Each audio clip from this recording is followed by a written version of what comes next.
Algorithmicians, we're going to go through a question from 2015.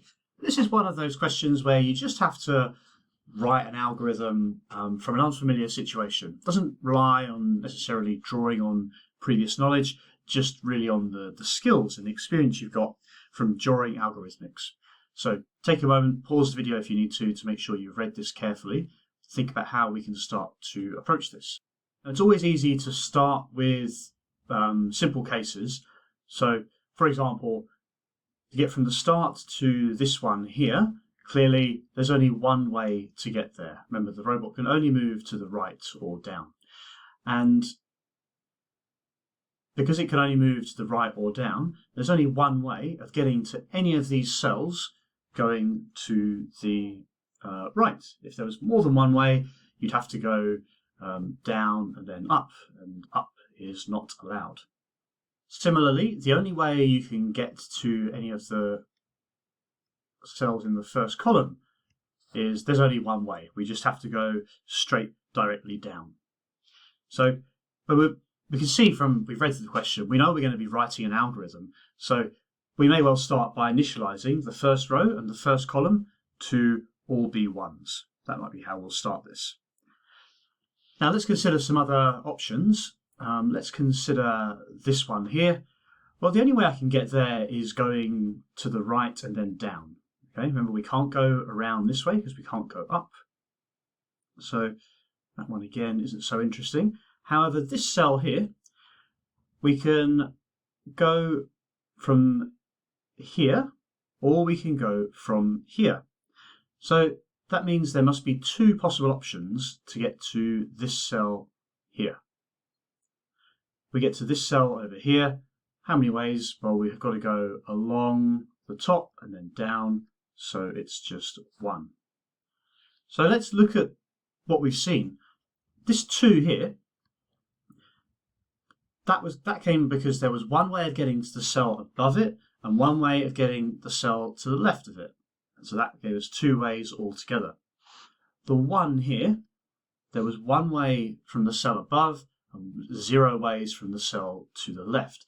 Because to get to any cell, we've either got to get to it from the cell above or the cell to the left. The kind of thought process we need to go through as we're filling this in by hand, because we're going to have to automate this soon. So I'll just do a few more of these. This one here, there's no ways of getting there from above, one way from the left, so there's 1 altogether. This one way from above, one way from the left, 2 ways altogether. This one, 2 ways from above, 2 ways from the left, which gives us 4 ways altogether. This one, 4 from the left, 0 from above, 4 altogether. This one, 0 from the left, 1 from above, 5 ways altogether. So pause the video and just fill in the rest of that to make sure you understand how this is working. Here we are, all filled in, and to get to the end you can see there would be 18 plus 11, which gives us 29 different paths. This might remind you, by the way, of the explanation for Pascal's triangle. Okay, so now let's write this in pseudocode. First, I'm going to initialize the matrix. So we're going to say for every row,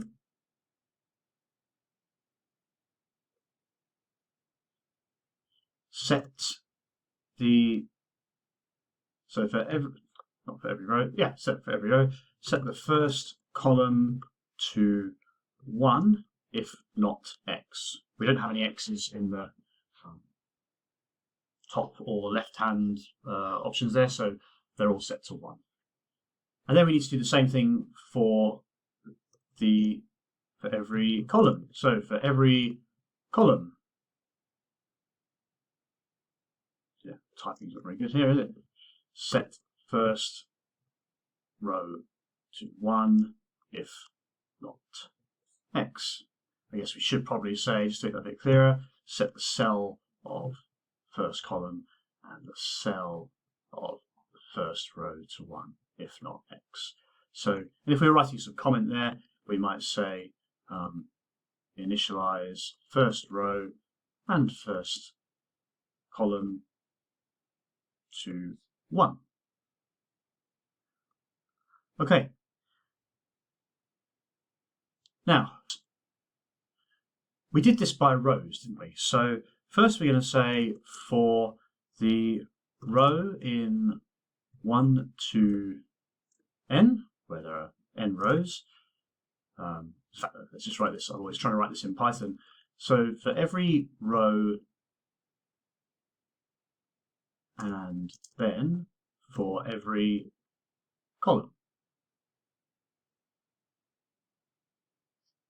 The first thing we need to do is say, well, is this cell is it X? So, and we don't do it if it's X. So we'll say if the cell from that row and that column is not equal to X, and now we're going to add up the roots to the cell above with the roots to the cell on the left, sorry. Now, if we didn't have to worry about the x's, this would be quite straightforward. This is what I'm doing now is slightly wrong. We would say that the cell in the row and that column is going to be equal to the cell from the previous row in that column plus the cell from the previous column. Okay, so see what this line here does? It adds together the cell above here and the cell to the left just down here. However, that's not taking account of the fact there might be x's. So here's what I'm going to do. First off, I'm going to set that cell to 0. And then I'm going to check. I'm going to say if the cell above, so that's row minus 1 column, and if that is not equal to X, then what I'm going to do is add that value, so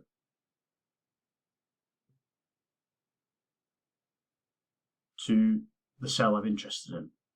So this part here is the cell I'm interested in. This here is the cell above it, and we added that to the value which was initially 0 if the cell above was not equal to X. And then we'll do exactly the same thing for the cell on the left. So if the cell on the same row but one column to the left is not equal to X, then I'm going to add that on.